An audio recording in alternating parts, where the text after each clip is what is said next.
মানে ভাই আমি 1.5 লক্ষ টাকার গরু 90,000 টাকায় কেন বিক্রি করলাম, বা কেন বিক্রি বা করবো কেন, এটা কিন্তু একটা টুইস্টের বিষয়। তো আসসালামু আলাইকুম খামারি ভাইরা, এই যে ষাঁড় গরুটাকে দেখতে পাচ্ছেন এটার বর্তমান বাজারের মূল্য 90 থেকে 95,000 টাকা হবে। কিন্তু ভাই আমার বাইরে থেকে ফ্যান সবাই বলতেছে যে গরুটাকে বিক্রি করে দাও, কিন্তু আমি কিন্তু বিক্রি করবো না। মানে আমি যখন এই গরুটা বিক্রি করি তাহলে আমি আবার হয়তো 2টা ষাঁড় বছর কিনে আনবো, কিন্তু এই গরুটা কিন্তু আমার পালের, ওর প্রত্যেকটা মুভমেন্ট আমার জানা। আমি জানি যে ওকে আর 2 মাস খাদ্য দিলে পারে, ঠিক মতো প্রপার খাবার দিলে পারে, ও কিন্তু ওর গোটটা কিন্তু অনেক বড় হবে। এখন আমি যদি এই গরুটা বিক্রি করে দিই, এইটা কিন্তু আমার লস, এটা কিন্তু আমার খামারের জন্য লস। তো আমাদেরকে মাথায় রাখতে হবে যে আমাদের কোন গরুটা বিক্রি করতে হবে, কোন গরুটা কখন কি করতে হবে। আপনি যখন খামারি, আপনার মাথায় যদি এই সেন্সটুকু না থাকে যে কোন গরুটা কখন বিক্রি করতে হবে আর এবং কখন গরু কিনতে হবে, আপনি যদি এইটা ভালোভাবে না বোঝেন তাহলে কিন্তু আপনি খামার করে লাভ করতে পারবেন না। এখন সবাই বলতেছে এটা বিক্রি করে 2টা গরু কিনে, মানে 2টা ছোট ছোট ষাঁড় বছর কিনে নিচ্ছে। আরে ভাই এটা আমার অলরেডি রেডি মাল, এটা আমার এই গরুটা অলরেডি রেডি। আমি এটাকে সর্বরাত্ম রাখলে পরে 1,70,000-80,000 টাকা বিক্রি করতে পারবো।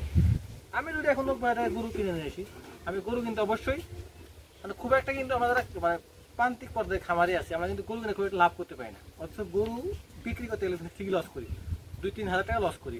আর গরু কিনতে গেলে কিন্তু 2-3 হাজার টাকা বেশি দেয় কিনতে হয়। একে তো আমি এই গরুটা বিক্রি করতে গেলে পরে 2-3 হাজার টাকা বা 5,000 টাকা কম দামে বিক্রি করতে হবে।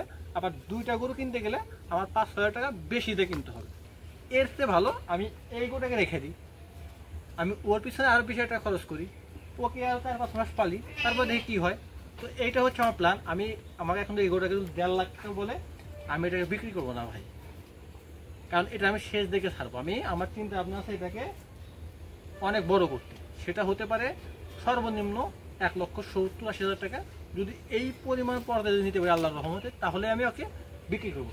তো মূলত কথাটা ছিল এটাই যে আমার বাইরে থেকে বা ফ্যামিলি বা যতই ব্যাপারই আসুক না কেন, যতই বলুক ভাই আপনি আমাকে 95-এর কাছে 1 লাখ টাকা দিলেও কিন্তু গরুটা বিক্রি করবো।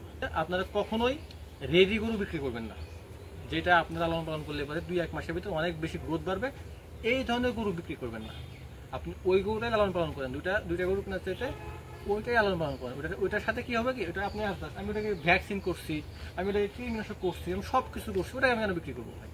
এখন হাট থেকে একটা গরু কিনতে গেলে ওইটা কিন্তু অনেক রকমের সমস্যা হতে হয়তো হয়তো FMD আক্রান্ত হতে পারে বা জ্বরতে পারে বা অন্য কোনো ঠান্ডা জ্বর লাগতে পারে।